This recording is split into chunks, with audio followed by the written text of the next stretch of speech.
قد سمع الله قول التي تجادلك في زوجها وتشتكي إلى الله والله يسمع تهاوركما إن الله سميع بصير الذين يظاهرون منكم من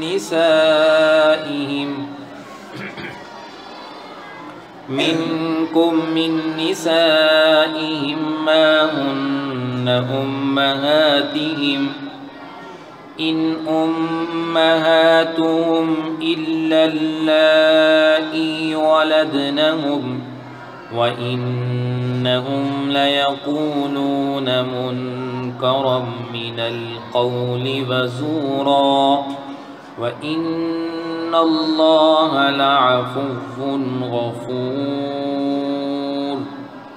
والذين يظاهرون من نسائهم ثم يعودون لما قالوا فتحرير رقبة من قبل أن يتماسا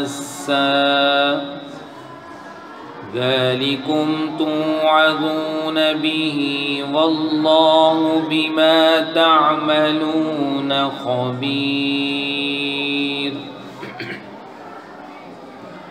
فمن لم يجد فصيام شهرين متتابعين من قبل أن يتماسا فمن لم يستطع فإطعام 60 مسكينا ذلك لتؤمنوا بالله ورسوله وتلك حدود الله وللكافرين عذاب أليم۔ ان آیات مبارکہ کا شان نزول یہ ہے، یہ آیات مبارکہ کس موقع کے اوپر نازل ہوئی؟ حضرت خولہ ایک صحابیہ خاتون تھی جن کے خامد حضرت اوس بن صامت رضی اللہ تعالیٰ عنہ تھے، بوڑھے ہو چکے تھے۔ انہوں نے ایک مرتبہ اپنی اہلیہ کو یہ کہہ دیا تھا کہ تم میرے لیے میری ماں کی پشت کی طرح ہو، یعنی جس طرح میری ماں میرے اوپر حرام ہے اس طرح تم بھی میرے اوپر حرام ہو۔ جب کوئی شخص یہ جملہ کہہ دیتا تھا اپنی بیوی کو، اس کو زہار کہتے تھے۔ اسلام سے پہلے زہار کے نتیجے میں، ان الفاظ کے بولنے کے نتیجے میں میاں بیوی ہمیشہ کے لیے جدا ہو جایا کرتے تھے، ان کا آپس میں دوبارہ ملنے کا کوئی رستہ نہیں تھا۔ یہ جملے حضرت اوس بن صامت رضی اللہ تعالیٰ عنہ نے جذبات میں آ کر کہہ تو دیے، لیکن بعد میں شرمندہ ہوئے کہ یہ میں نے کیا کہہ دیا، بڑھاپے کی حالت ہے، چھوٹے چھوٹے بچے ہیں، کیا بنے گا ان کا۔ خاتون بھی پریشان ہو گئی، حضرت خولہ رضی اللہ تعالیٰ عنہ۔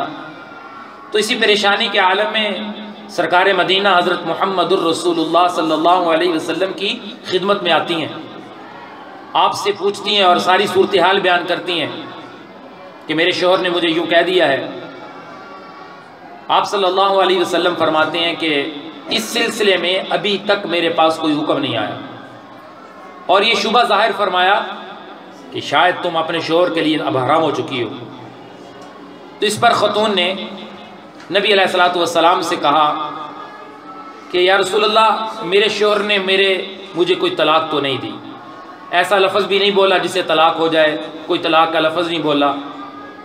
اسی بات کو وہ بار بار دہرا رہی تھی، تو قرآن نے اس عورت کے انہی الفاظ کو تجادلک سے تعبیر فرمایا۔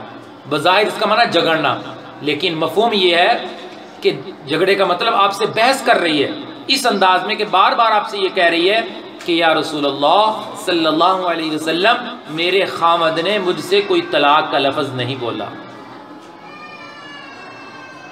میرے چھوٹے چھوٹے بچے ہیں، کوئی حکم ارشاد فرمائیے. تو نبی علیہ الصلوۃ والسلام اللہ کے حکم کے بغیر کیا حکم دے سکتے تھے؟ اس عورت نے اللہ سے فریاد شروع کر دی. سبحان اللہ، عورت کے جب آنسو نکلتے ہیں تو قرآن آ جاتا ہے. اس کے آنسوؤں کے اندر اللہ نے وہ طاقت رکھی ہے کہ اللہ کے لیے جب نکلتے ہیں، رونا دھونا ہوتا ہے، تو اس کے لیے قرآن آتا ہے حکم کو ظاہر کرنے کے لیے. اس نے اللہ سے فریاد شروع کی، اے میرے اللہ میں آپ سے فریاد کرتی ہوں، میرے چھوٹے چھوٹے بچے ہیں، ضائع ہو جائیں گے. آسمان کی طرف سر اٹھا کر بار بار کہہ رہی ہے، یا اللہ میں آپ سے فریاد کرتی ہوں، حکم بیان فرمائیے، میرے لیے رستہ نکالیے. تو جب اس نے فریاد شروع کی تو حضرت جبرائیل علیہ السلام وحی لے کر آ گئے. قد سمع اللہ قول التی تجادلک فی زوجہا فتشتکی الی اللہ. اے پیغمبر، اس عورت کی بات اللہ نے سن لی جو آپ سے اپنے شوہر کے بارے میں بحث کر رہی ہے. اللہ نے فریاد سن لی، آیات نازل ہو گئیں، حکم بیان کر دیا گیا. اللہ نے دونوں کی گفتگو کو سن لیا، کیونکہ اللہ سننے والے بھی ہیں اور دیکھنے والے بھی ہیں. کیا حکم ارشاد فرمایا اللہ تعالیٰ نے کہ اگر تم اپنی بیویوں سے زہار کر لو، اگر ایسے الفاظ تمہاری زبان سے نکل آئیں تو وہ تمہاری حقیقی ماں نہیں بن جاتی. ماں تو وہی ہے جس نے جنم دیا ہے، وہ حقیقی ماں ہے. منہ سے بولنے سے کوئی حقیقی ماں نہیں بن جاتی. تو لہٰذا ایسے جملے نکالنے سے اولاً تو احتراز لازم ہے. ایسا نہیں کہنا چاہیے، بہت بری بات ہے، جھوٹ کی بات ہے، گناہ کی بات ہے، لیکن اگر نکل جائے تو کوئی بات نہیں، تمہارا اللہ معاف فرمانے والا ہے، بہت بخشنے والا ہے. اب جب خامد اپنی بیوی سے یہ الفاظ کہہ دے، اسلام کے اندر حکم یہ ہے کہ مخصوص تعلقات دونوں کے لیے حرام ہو جاتے ہیں. اب دوبارہ وہ رجوع کرنا چاہتے ہیں تو اسلام نے رستہ نکالا ہے. کیا؟ کہ کفارہ ادا کر دیں. کیا کفارہ ادا کریں؟ خامد کیا کفارہ ادا کرے گا؟ سب سے پہلے غلام آزاد کرے. غلام تو آج کل ہے نہیں، تو پھر کیا؟ 2 ماہ کے لگاتار متواتر روزے رکھنے پڑیں گے. ایک دوسرے کو ہاتھ لگانے سے پہلے 2 مہینے کے لگاتار روزے رکھنے ضروری ہیں. ایک روزہ بھی چھوڑ دیا دوبارہ سے پھر شروع.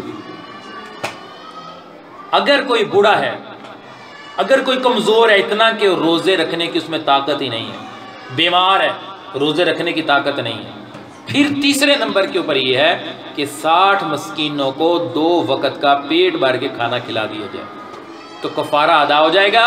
میاں بیوی آپس میں دوبارہ ان کے تعلقات بحال ہو سکتے ہیں کفارہ ادا کرنے کے بعد. یہ اس لیے کہ تم نے اللہ اور اس کے رسول پر ایمان قبول کیا ہے، ایمان لے کر آئے ہو. یہ اللہ نے حد مقرر کر دی ہے، تم ان حدود کے اندر رہ کر زندگی گزارنی ہے. اور کافروں کے لیے اللہ نے دردناک عذاب تیار کر رکھا ہے. تو ایک عورت کے آنسو، ایک عورت کی فریاد عرش الہی تک پہنچی ہے تو ایک حکم امت کو ملا ہے. ایک حکم، اہم حکم، مسئلہ حل ہو گیا ہے ایک عورت کی فریاد کے اوپر. تو آج کی عورت بھی اگر اللہ کے سامنے فریاد کرے گی تو اللہ کی رحمت اس کے اوپر بھی اترے گی. جو اللہ اس وقت رحمت نازل کر سکتا ہے حضرت خولہ رضی اللہ تعالیٰ عنہ کی فریاد کے اوپر، تو آج کی عورت کے آنسو بھی جب نکلیں گے اللہ کے خوف سے، اور چیزوں کی وجہ سے تو عورتوں کے آنسو نکلتے ہیں. غم آ گیا، رونا شروع کر دیے. کسی اور بڑے مسائل ہیں دنیا کے، 1 منٹ میں رونا شروع کر دیتی ہیں، آنسو نکلنے شروع ہو جاتے ہیں، لیکن اللہ کے خوف سے نہیں نکلتے. خشک ہو چکی آنکھیں کہ اللہ کا ڈر، اللہ کا خوف، قبر کا ڈر، قبر کی وحشت اور اللہ کے سامنے کھڑے ہونے کا خوف. اس کی وجہ سے جب ایک قطرہ نکلتا ہے، ایک قطرہ آنسوں کا، اللہ کے نبی فرماتے ہیں اس چہرے کے اوپر جہنم کی آگ حرام ہو جاتی ہے. ایک قطرہ مکھی کے سر کے برابر، لیکن نکلتا نہیں ہے کیونکہ دل سخت ہیں گناہ کر کر کے. قد سمیع اللہ نے سن لی ہے قول التی، اس عورت کی بات، تجادلک جو آپ سے بحث کر رہی تھی، فی زوجہا اپنے خاوند کے بارے میں، وتشتکی اور اللہ سے فریاد کرتی جاتی ہے. اللہ تم دونوں کی گفتگو کو سن رہا ہے. ان اللہ سمیع بصیر، اللہ سننے والا اور دیکھنے والا ہے. اور اللہ اس وقت ہمارے درس قرآن کو بھی سن رہے ہیں، دیکھ رہے ہیں. الذین یظاہرون منکم من نسائہم ما ہن امہاتہم، تم میں سے وہ لوگ جو اپنی بیویوں سے زہار کر لیتے ہیں. ما ہن امہاتہم، وہ ان کی مائیں نہیں ہو جاتی. ان امہاتہم، ان کی مائیں وہی ہیں، ولدنہم، جنہوں نے ان کو جنم دیا ہے. وَإِنَّهُمْ، حقیقت یہ ہے، لَيَقُولُونَ، یہ وہ لوگ بات جو کہہ رہے ہیں، مُنْكَرًا مِنَ الْقَوْلِ، بہت بری بات ہے، وَزُورًا، اور جھوٹ کی بات ہے. لیکن اگر ہو جائے تو تمہارا اللہ اس کی صفت معاف کرنا ہے، بخشنا ہے. اگر منہ سے لفظ نکل جائے پریشان نہیں ہونا، اللہ کے سامنے جھک جانا ہے اور معافی مانگ لینی ہے، اللہ معاف کر دے گا. تو اس کا رستہ کیا ہے، حل کیا ہے، طریقہ کیا ہے؟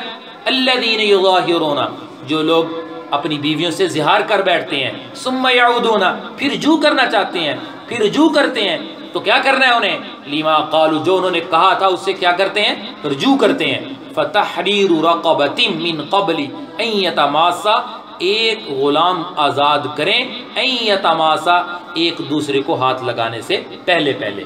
ذالکم توعظون بی، یہ وہ بات ہے جس کی نصیحت تمہیں کی جا رہی ہے. واللہ بما تعملون خبیر، جو تم کچھ کر رہے ہو، کر رہی ہو، اللہ پوری طرح باخبر ہے. فمن لم یجد، جس کے پاس غلام میسر نہیں ہے، فصیام شہرین متتابعین، وہ 2 ماہ کے متواتر روزے رکھے. من قبل ان یتماسا، میاں بیوی ایک دوسرے کو ہاتھ لگانے سے پہلے. فمن لم یستطع، جس میں یہ بھی طاقت نہیں ہے کہ 2 ماہ کے لوگ روزے رکھ سکے. یہ نہیں کہ کہاں ہمارے اندر ہمتیں ہیں، صرف 2 عذر ہیں، بیماری یا بڑھاپا، بس. اس کے علاوہ کوئی چیز عذر میں شامل نہیں ہے، روزے رکھنے پڑیں گے.